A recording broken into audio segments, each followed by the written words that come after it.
scientific or effective solution. ਸਤਿ ਸ਼੍ਰੀ ਅਕਾਲ। PDC news ਦੇਖਣ ਵਾਲੇ ਸਾਰੇ ਦਰਸ਼ਕਾਂ ਦਾ ਸਵਾਗਤ ਹੈ। ਮੈਂ ਹਾਂ ਤੁਹਾਡੇ ਨਾਲ ਕਾਵੀ ਬੱਬਰ। ਤੁਹਾਨੂੰ ਸਿੱਧਾ ਲੈ ਚੱਲਦੇ ਹਾਂ ਚੰਡੀਗੜ੍ਹ, ਜਿੱਥੇ ਕਿਸਾਨਾਂ ਦੇ ਵੱਲੋਂ ਪ੍ਰੈਸ ਕਾਨਫਰੰਸ ਕੀਤੀ ਜਾ ਰਹੀ ਹੈ। ਇਹ ਗੱਲ ਤੈਅ ਹੋਈ ਹੈ, ਦੋ ਗੱਲਾਂ ਨੇ ਨੋਟ ਕਰਨ ਵਾਲੀਆਂ ਨੇ ਕਿ ਇੱਕ ਤਾਂ ਜਿਨ੍ਹਾਂ ਨੂੰ ਸ਼ਾਮਲਾਤ ਕਹਿ ਰਹੀ ਹੈ ਸਰਕਾਰ, ਉਹਨਾਂ ਨੂੰ ਸ਼ਾਮਲਾਤਾਂ ਨੂੰ ਕਿਸ ਤਰੀਕੇ ਦੇ ਨਾਲ ਅਸੀਂ ਨਖੇੜਾ ਕੀਤਾ ਜਾਏ। ਕਿਹੜੀ ਸ਼ਾਮਲਾਤ ਹੈ ਜਿਹੜੀ ਸਰਕਾਰ ਦੀ ਹੈ, ਤੇ ਬਹੁਤ ਸਾਰੀਆਂ ਸ਼ਾਮਲਾਤਾਂ ਉਹ ਨੇ ਜਿਹੜੀਆਂ ਕਿਸਾਨਾਂ ਦਾ ਹਿੱਸਾ ਹੀ ਹੈ, ਉਹ ਕਿਸਾਨਾਂ ਦੀਆਂ ਹੀ ਸੀ ਤੇ ਕਿਸਾਨ ਹੀ ਉਹਦੇ ਤੇ ਮੁੜ ਦੁਬਾਰਾ ਆਪਦੇ ਹਿੱਸੇ ਨੂੰ ਵੰਡ ਕੇ ਕਾਸ਼ਤ ਕਰ ਰਹੇ ਸੀ। ਜਾਂ ਬਹੁਤ ਸਾਰੇ ਕਿਸਾਨ ਉਹ ਨੇ ਜਿਹੜੇ ਲਗਾਤਾਰ 1904 ਤੋਂ ਲੈ ਕੇ ਉਹਦੇ ਵਿੱਚ ਖੇਤੀ ਕਰਦੇ ਆ ਰਹੇ ਸੀ। ਕੁਛ ਉਸ ਤੋਂ ਬਾਅਦ 1947 ਤੋਂ ਬਾਅਦ ਵੀ ਵੱਡੀ ਗਿਣਤੀ ਕਿਸਾਨਾਂ ਨੇ ਉਹ ਜ਼ਮੀਨਾਂ ਆਬਾਦ ਕੀਤੀਆਂ ਨੇ। ਔਰ ਉਹਦੇ ਸੰਬੰਧ ਦੇ ਵਿੱਚ ਇਹ ਹੋਈ ਸੀ ਗੱਲ ਕਿ ਇੱਕ ਕਮੇਟੀ ਬਣੇਗੀ, 7 ਮੈਂਬਰਾਂ ਦੀ ਕਮੇਟੀ ਹੋਏਗੀ, ਜਿਹਦੇ ਵਿੱਚ 9 ਮੈਂਬਰਾਂ ਦੀ ਕਮੇਟੀ ਹੋਏਗੀ, ਜਿਹਦੇ ਵਿੱਚ 5 ਅਸੀਂ ਕਿਸਾਨ ਆਗੂ ਤੇ ਨਾਲ ਸਾਡੇ ਲੀਗਲ ਐਡਵਾਈਜ਼ਰ 1-2 ਵਕੀਲ ਲਵਾਂਗੇ, ਤਾਂ ਕਿ ਕਿਸੇ ਥਾਂ ਦੇ ਉੱਤੇ ਵੀ ਕੋਈ ਸਾਡੇ ਕਿਸਾਨਾਂ ਨੂੰ ਮਾਰ ਨਾ ਪਵੇ।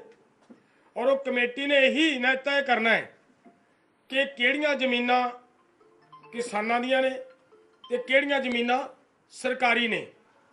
ਤੇ ਜਦੋਂ ਸਰਕਾਰੀ ਤੇ ਕਿਸਾਨਾਂ ਵਾਲੀ ਜ਼ਮੀਨ ਨੂੰ ਕਮੇਟੀ ਨੇ ਸਾਫ਼ ਕਰ ਲਿਆ, ਉਸ ਤੋਂ ਬਾਅਦ ਫਿਰ ਮੇਰਾ ਖਿਆਲ ਹੈ ਇਹ ਕਲੀਅਰ ਹੋ ਜਾਂਦਾ ਕਿ ਕਿਸਾਨ ਕਿੰਨੀ ਜ਼ਮੀਨ ਤੇ ਕਾਬਜ਼ ਹੈ। ਉਹਦਾ ਫਿਰ ਕੋਈ ਸਵਾਲ ਹੀ ਨਹੀਂ ਰਹਿੰਦਾ। ਜਿਹੜੇ ਕਿਸਾਨ ਦਾ ਕਬਜ਼ਾ ਛਡਾਉਣਾ, ਉਹਦੀ ਇਹ ਕੈਟੇਗਰੀ ਤੈਅ ਕਰਨੀ ਹੈ ਉਸ ਕਮੇਟੀ ਨੇ ਕਿ ਇਹ ਕਿਸਾਨਾਂ ਦੀ ਵੰਡ ਵਾਲੀ ਜ਼ਮੀਨ ਹੈ, ਤਾਂ ਉਹਦੇ ਤੇ ਭਾਵੇਂ 5 ਏਕੜ ਦੇ ਉੱਤੇ ਕਿਸਾਨ ਮਾਲਕ ਹੈ, ਭਾਵੇਂ 6 ਏਕੜ ਦੇ ਉੱਤੇ ਵਾਹ ਖੇਤੀ ਕਰ ਰਿਹਾ, ਭਾਵੇਂ ਜੋ ਵੀ ਹੈ, ਉਹ ਸਾਰਿਆਂ ਦੀ ਖਾਤਰ ਅਸੀਂ ਲੜ ਰਹੇ ਹਾਂ ਤੇ ਲੜਾਂਗੇ। ਇੱਕ ਸਰਕਾਰ ਨੇ ਬਹੁਤ ਵਧੀਆ ਗੱਲ ਇਹ ਕੀਤੀ ਹੈ ਕਿ ਅਸੀਂ ਅੱਗੇ ਵਿਧਾਨ ਸਭਾ ਸੈਸ਼ਨ ਦੇ ਵਿੱਚ ਆਹ ਕਮੇਟੀ ਦੀਆਂ ਜੋ ਫਾਈਂਡਿੰਗਸ ਹੋਣਗੀਆਂ, ਜੋ ਕਮੇਟੀ ਲੱਭੇਗੀ, ਅਗਰ ਕਮੇਟੀ ਉਸ ਤੋਂ ਪਹਿਲਾਂ ਹੀ ਸਾਰੇ ਕਿਸਾਨਾਂ ਦੇ ਮਸਲਿਆਂ ਦਾ ਹੱਲ ਕਰਵਾ ਜਾਂਦੀ ਹੈ ਤਾਂ ਬਹੁਤ ਵਧੀਆ।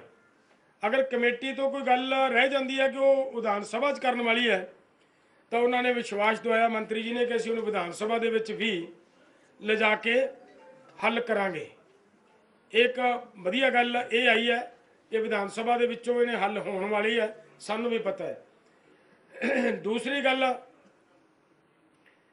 ਕਿ ਇੱਕ ਸਰਕਾਰ ਨੇ ਸਾਡੇ ਕੋਲ ਜਿਹੜਾ ਖਦਸ਼ਾ ਮੰਤਰੀ ਜੀ ਨੇ ਜ਼ਾਹਰ ਕੀਤਾ ਕਿ ਇਹਨੂੰ ਕਿਵੇਂ ਹੱਲ ਕੀਤਾ ਜਾਏ, ਕਿ ਵੀ ਕਿਸਾਨਾਂ ਦੀ ਕਿਹੜੇ ਓਰੀਜਨਲ ਕਿਸਾਨ ਨੇ, ਕਿਹੜੇ ਕੁਝ ਲੋਕ ਪੋਲੀਟੀਕਲ ਸਰਪ੍ਰਸਤੀ ਹੇਠ ਜ਼ਮੀਨਾਂ ਦੇ ਉੱਤੇ ਬਿਲਕੁਲ ਨਜਾਇਜ਼ ਕਬਜ਼ਾ ਕਰੀ ਬੈਠੇ ਨੇ। ਤਾਂ ਉਹਦੇ ਸੰਬੰਧ 'ਚ ਇਹ ਫੈਸਲਾ ਹੋਇਆ ਕਿ ਸਰਕਾਰ ਸਾਡੇ ਕਿਸਾਨਾਂ ਨੂੰ ਛੇੜਛਾੜ ਕਰਨ ਤੋਂ ਪਹਿਲਾਂ 15 ਦਿਨ ਪਹਿਲਾਂ ਨੋਟਿਸ ਦੇਗੀ। ਕਿਸਾਨ ਫਿਰ ਆਪਦਾ ਉਹਨਾਂ ਦੇ ਕੋਲੇ ਪੱਖ ਲੈ ਕੇ ਜਾਣਗੇ, ਉਸ ਪੱਖ ਦੇ ਵਿੱਚੋਂ ਅਸੀਂ ਵੀ ਨਾਲ ਹੋਵਾਂਗੇ, ਕਲੀਅਰ ਕਰਾਂਗੇ ਕਿ ਇਹ ਕਿਸਾਨ ਹੀ ਹੈ ਜਾਂ ਫਿਰ ਇਹ ਕੋਈ ਉਹਨਾਂ ਲੋਕਾਂ 'ਚੋਂ ਨੇ ਜਿਹੜੇ ਲੋਕਾਂ ਦੀ ਸਰਕਾਰ ਗੱਲ ਕਰਦੀ ਹੈ। ਤਾਂ ਉਸ ਤੋਂ ਅਗਲੀ ਗੱਲ ਇੱਕ ਇਹ ਤੈਅ ਹੋਈ ਹੈ ਕਿ ਜਿਸ ਤਰ੍ਹਾਂ 15 ਮੇਰਾ ਖਿਆਲ 30 ਜੂਨ ਰੱਖੀ ਸੀ ਪਹਿਲਾਂ, 31 ਮਈ, ਹਾਂ 31 ਮਈ ਰੱਖੀ ਸੀ ਪਹਿਲਾਂ, ਕਿ 31 ਮਈ ਤੱਕ ਜੇਕਰ ਕਿਸਾਨਾਂ ਨੇ ਸਾਨੂੰ ਇਹ ਜ਼ਮੀਨਾਂ ਦੇ ਕਬਜ਼ੇ ਨਾ ਛੱਡੇ ਤਾਂ ਅਸੀਂ ਇਹਦੇ ਲਈ ਕਾਰਵਾਈ ਕਰਾਂਗੇ, ਸਖਤੀ ਵਰਤਾਂਗੇ, ਉਹਨਾਂ ਨੂੰ ਖਰਚੇ ਵੀ ਪਾਵਾਂਗੇ, ਉਹਨਾਂ ਦੇ ਪਰਚੇ ਵੀ ਕਰਾਂਗੇ। ਲੇਕਿਨ ਉਹਦੇ ਤੇ ਸਰਕਾਰ ਨੇ ਕਿਹਾ ਵੀ ਅਸੀਂ 1 ਮਹੀਨਾ ਹੋਰ ਪਿੱਛੇ ਪਾਉਣੇ ਆ। ਉਹ ਸਾਰਾ ਜੂਨ ਦਾ ਮਹੀਨਾ ਆਪਣੇ ਕੋਲੇ ਹੈ, ਔਰ ਉਹ ਇਸ ਲਈ ਹੈ ਕਿ ਸਾਡੇ ਕਿਸਾਨਾਂ ਨੂੰ ਮੌਕਾ ਮਿਲੇ ਆਪਦਾ ਪੱਖ ਰੱਖਣ ਦਾ, ਤਾਂ ਕਿ ਸਿੱਧਾ ਜਿਸ ਤਰੀਕੇ ਦੇ ਨਾਲ ਅੱਜ ਕਿਸਾਨਾਂ ਦੇ ਉੱਤੇ ਇਹ ਇੱਕ ਤਰ੍ਹਾਂ ਦਾ ਸਰਕਾਰੀ ਰੱਥ ਚਲਾਉਣ ਵਾਲੀ ਗੱਲ ਸੀਗੀ ਕਿ ਲੱਤੜ ਦਿਓ, ਕਿਸਾਨਾਂ ਨੂੰ ਕੱਢ ਦਿਓ ਖੇਤਾਂ 'ਚੋਂ ਬਾਹਰ, ਉਹਦੇ 'ਚੋਂ ਸੀ। ਔਰ ਇਹ ਉਹਨਾਂ ਨੇ ਪੱਕਾ ਮਤਲਬ ਵਿਸ਼ਵਾਸ ਦਵਾਇਆ ਕਿ ਕਿਸੇ ਕਿਸਾਨ ਨੂੰ ਓਰੀਜਨਲ ਤੌਰ ਤੇ ਜਿਹੜਾ ਕਿਸਾਨ ਹੈ, ਆਬਾਦਕਾਰ ਹੈ, ਉਹਨੂੰ ਬਿਲਕੁਲ ਸਾਡੀ ਕੋਈ ਮਨਸ਼ਾ ਨਹੀਂ। ਜਿਹੜਾ ਵੀ ਕਿਸਾਨ ਸਾਬਤ ਹੋ ਜਾਏਗਾ ਕਿ ਇਹ ਆਬਾਦਕਾਰ ਨੇ ਜਾਂ ਇਹ ਖੁਦ ਮਤਲਬ ਉਹਦੇ ਮਾਲਕ ਨੇ, ਤਾਂ ਉਹਨਾਂ ਨੂੰ ਕਿਸੇ ਤਰ੍ਹਾਂ ਦਾ, ਜਿਨ੍ਹਾਂ ਨੇ ਕੋਈ ਪੈਸੇ ਭਰੇ ਨੇ, ਉਹ ਕਿਸੇ ਕਿਸਾਨ ਨੂੰ ਕਿਸੇ ਤਰ੍ਹਾਂ ਦੀ ਕੋਈ ਪਰੇਸ਼ਾਨੀ ਨਹੀਂ ਦਿੱਤੀ ਜਾਏਗੀ ਕਿਸੇ ਕਿਸਾਨ ਦੀ ਜ਼ਮੀਨ ਨਹੀਂ ਛੁਡਾਈ ਜਾਏਗੀ। ਇੱਕ ਹੋਰ ਗੱਲ ਜਿਹੜੀ ਆਈ ਉਹਦੇ 'ਚ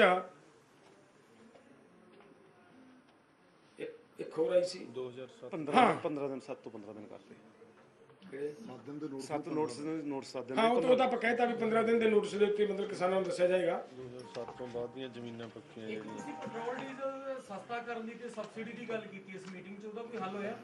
ਨਹੀਂ, ਇਸ ਮੀਟਿੰਗ ਦੇ ਵਿੱਚ ਪੈਟਰੋਲ ਡੀਜ਼ਲ ਦਾ ਉਹ ਤਾਂ ਗਿਆ ਸਸਤਾ।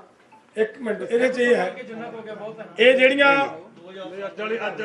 ਆ ਵਿਸ਼ਾ ਨਹੀਂ ਹਾਂ ਇੱਕ ਗੱਲ ਇਹ ਸੀਗੀ, ਇੱਕ ਮਿੰਟ, ਇੱਕ ਗੱਲ ਇਹ ਸੀਗੀ ਕਿ 2007 ਵੇਲੇ ਕੁਝ ਲੋਕਾਂ ਨੂੰ ਜ਼ਮੀਨਾਂ ਦੇ ਵਿੱਚੋਂ ਉਹਨਾਂ ਦਾ ਅਧਿਕਾਰ ਸਰਕਾਰ ਨੇ ਖੋਇਆ ਸੀ, ਉਹਨੂੰ ਮੁੜ ਦੁਬਾਰਾ ਬਹਾਲ ਕਰਾਉਣ ਲਈ ਵੀ ਆ ਕਮੇਟੀ ਵਿਚਾਰ ਕਰਕੇ ਅੱਗੇ ਜਾ ਕੇ ਅਸੀਂ ਉਹਨੂੰ ਵਿਧਾਨ ਸਭਾ ਦੇ ਵਿੱਚ ਲੈ ਕੇ ਜਿਸ ਤਰੀਕੇ ਨਾਲ ਹੁੰਦਾ ਇਹੀ ਸੀ।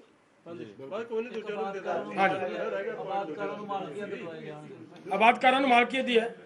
ਹਾਂਜੀ ਮੰਤਰੀ ਸਾਹਿਬ ਕਹਿ ਕੇ ਗਏ ਨੇ ਕਿ ਇੱਕ ਮਿੰਟ ਸਾਨੂੰ ਰੱਖ ਦੇਣ ਦੇ ਜੀ, ਸਾਰਾ ਫਿਰ ਸਵਾਲਾਂ ਦੇ ਜਵਾਬ ਦੇ ਦਾਂਗੇ। ਬਾਅਦ ਦੇ ਦੇ। ਅਸੀਂ ਜਿਹੜੀ ਗੱਲ ਤੇ ਸਟ੍ਰੈਸ ਕਰਨਾ ਚਾਹੁੰਦੇ ਸੀ ਅਸਲ 'ਚ ਉਹ ਹੈ ਕਿ ਪੰਜਾਬ ਦੇ ਅੰਦਰ ਪੰਚਾਇਤੀ ਜ਼ਮੀਨਾਂ, ਸਾਂਝੀਆਂ ਜ਼ਮੀਨਾਂ ਦੇ ਨਾਂ ਤੇ ਪਾਰਟੀਬਾਜ਼ੀਆਂ ਹੋ ਕੇ ਜਾਂ ਵਿਰੋਧ ਚੋਂ ਕੇਸ ਕਰਕੇ ਕੋਰਟਾਂ ਚੋਂ ਬਹੁਤ ਕਿਸਾਨਾਂ ਦੇ ਵਿਰੁੱਧ ਕੇਸ ਚਲੇ ਜਾਂਦੇ ਸੀ।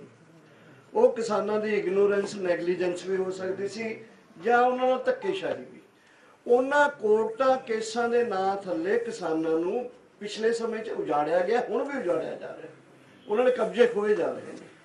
ਸਾਡਾ ਸਭ ਤੋਂ ਵੱਡਾ ਇਹ ਖਦਸ਼ਾ ਹੈ ਕਿ ਉਹ ਕਿਸਾਨ ਜੇਕਰ ਉਹਨਾਂ ਕੋਲ ਇੱਕ ਵਾਰੀ ਕਬਜ਼ਾ ਖੁੱਸ ਗਿਆ ਤਾਂ ਉਹ ਮੁੜ ਕੇ ਉਹਨਾਂ ਦੇ ਜਿਹੜਾ ਘਰ ਦਾ ਗੁਜ਼ਾਰਾ ਚੱਲਣਾ ਵੀ ਔਖਾ ਹੈ। ਇਸ ਮਸਲੇ ਨੂੰ ਲੈ ਕੇ ਅਸੀਂ ਆਏ ਸੀ, ਜਿਹਨੂੰ ਕਾਸ਼ਤਕਾਰ, ਆਬਾਦਕਾਰ, ਕਿਸਾਨ ਉਹ ਜਿਹੜੇ ਲਗਾਤਾਰ ਜਾਣੀ 1947 ਤੋਂ ਪਹਿਲਾਂ ਜਦੋਂ ਅੰਗਰੇਜ਼ ਸੀ ਇੱਥੇ, ਫਿਰ ਜਦੋਂ 52 ਦੇ ਵਿੱਚ ਪੰਚਾਇਤ ਮੰਤਰੀ ਕੁਲਦੀਪ ਧਾਲੀਵਾਲ ਦੇ ਨਾਲ ਗੱਲਬਾਤ ਤੋਂ ਬਾਅਦ ਵੱਖ-ਵੱਖ ਪ੍ਰੈਸ ਕਾਨਫਰੰਸਾਂ ਕੀਤੀਆਂ ਗਈਆਂ। ਪਹਿਲਾਂ ਸਰਕਾਰ ਦੇ ਵੱਲੋਂ ਪ੍ਰੈਸ ਕਾਨਫਰੰਸ ਕੀਤੀ ਗਈ ਤੇ ਹੁਣ ਉਸ ਤੋਂ ਬਾਅਦ ਕਿਸਾਨ ਜਥੇਬੰਦੀਆਂ ਦੇ ਵੱਲੋਂ ਪ੍ਰੈਸ ਕਾਨਫਰੰਸ ਕੀਤੀ ਜਾ ਰਹੀ ਹੈ। ਵੱਖ-ਵੱਖ ਪੱਖ ਰੱਖੇ ਗਏ ਨੇ। ਇਸ ਦੌਰਾਨ ਉਹਨਾਂ ਦੇ ਵੱਲੋਂ ਕਮੇਟੀ ਗਠਿਤ ਕਰਨ ਦੀ ਗੱਲ ਆਖੀ ਗਈ ਹੈ। ਕਿਸਾਨਾਂ ਦੇ ਵੱਲੋਂ ਜ਼ਮੀਨ ਖਾਲੀ ਕਰਵਾਉਣ ਤੋਂ ਪਹਿਲਾਂ 7 ਦੀ ਥਾਂ 15 ਦਿਨ ਦਾ ਨੋਟਿਸ ਸਰਕਾਰ ਦੇਵੇਗੀ।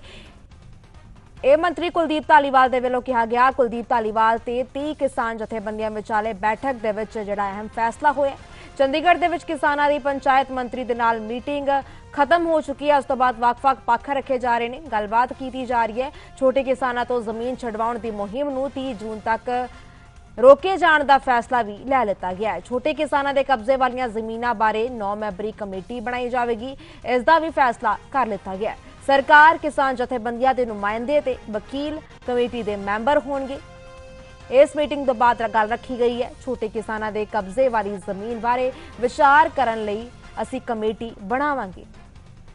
ਹਾਲਾਂਕਿ ਹੁਣ ਨੋਟਿਸ ਪੀਰੀਅਡ ਵਧਾ ਦਿੱਤਾ ਗਿਆ। 7 ਦੀ ਥਾਂ 15 ਦਿਨਾਂ ਦਾ ਨੋਟਿਸ ਜ਼ਮੀਨ ਖਾਲੀ ਕਰਵਾਉਣ ਤੋਂ ਪਹਿਲਾਂ ਦਿੱਤਾ ਜਾਵੇਗਾ। ਕੁਲਦੀਪ ਧਾਲੀਵਾਲ ਤੇ 23 ਕਿਸਾਨ ਜਥੇਬੰਦੀਆਂ ਦੇ ਵਿਚਾਲੇ ਬੈਠਕ ਖਤਮ ਹੋ ਚੁੱਕੀ ਹੈ ਤੇ ਹੁਣ ਵੱਖ-ਵੱਖ ਪ੍ਰੈਸ ਕਾਨਫਰੰਸਾਂ ਕੀਤੀਆਂ ਜਾ ਰਹੀਆਂ। ਰੁਕਾਂਗੇ ਇੱਥੇ ਇੱਕ ਬ੍ਰੇਕ ਦੇ ਲਈ, ਜਲਦ ਹਾਜ਼ਰ ਹੁੰਦੇ ਹਾਂ।